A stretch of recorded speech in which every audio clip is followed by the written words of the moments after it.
Willie D. Live. We have to discuss racism.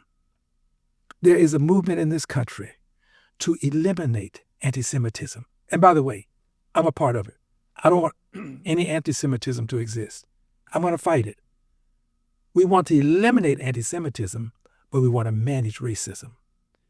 Elimination means do what they're doing at Harvard. They've got Harvard on the ropes because they're saying that there were some anti-Semitic things that occurred there. When you want to manage something, you believe that the passage of time will cause it to sort of evaporate. Well, we know that that's not going to happen.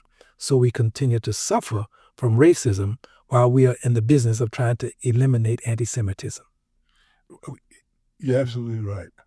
When you consider what's going on with these schools and the way that they're dealing with the children, this is their answer.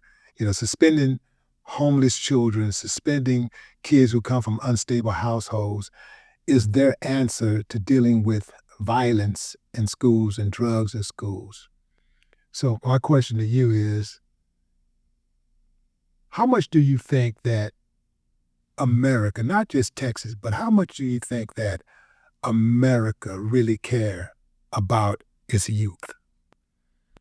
I think that America, on the whole, still has racism as a problem to deal with.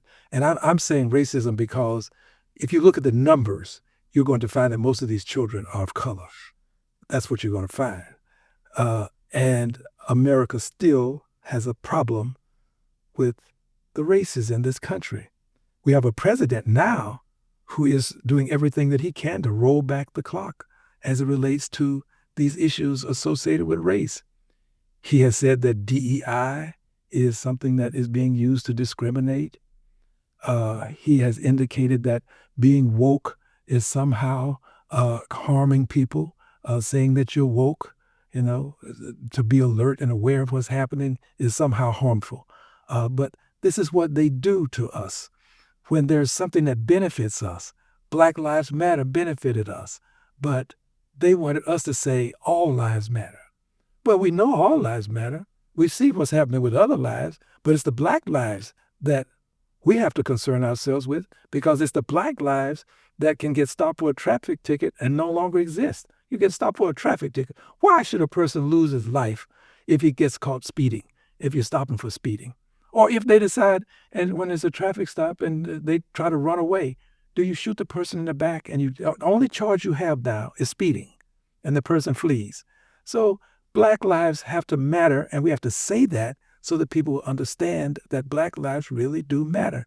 So this is the country we live in, and whenever there's something that seems to benefit us, we tend to label it in a negative way. You might be old enough to remember, I think it was Tommy Smith at the games, I think it was in Mexico, when he held up his fist on the podium to say that, Black power. Well, that was a way of saying Black power. Yeah, him and the other Black guy. Yeah, that's right. That finished, Carlos, I think was his name. Second, yeah, they finished 1-2. Yeah, Carlos. Mm-hmm. So when they did that, it was immediately denounced. It was immediately denounced. When we were saying, say it loud, I'm Black and I'm proud, immediately denounced. Why would we say we're Black and proud? We should be just proud to be Americans. Well, we have to say it because for so long we were forced to believe that we shouldn't be proud. We were forced to believe that we should scratch our heads when they weren't itching, that we should shuffle our feet, and we should never look a person in the eye when talking to them. I mean, these are things that we have had to come through, and America has not completely cleansed itself, and we have to be that cleansing agent. We have to say it and let people know that, no, we're not happy. No. Yes, I may have a nice car, but I'm not happy because I know that if I'm stopped in the wrong place at the wrong time, I could become a victim.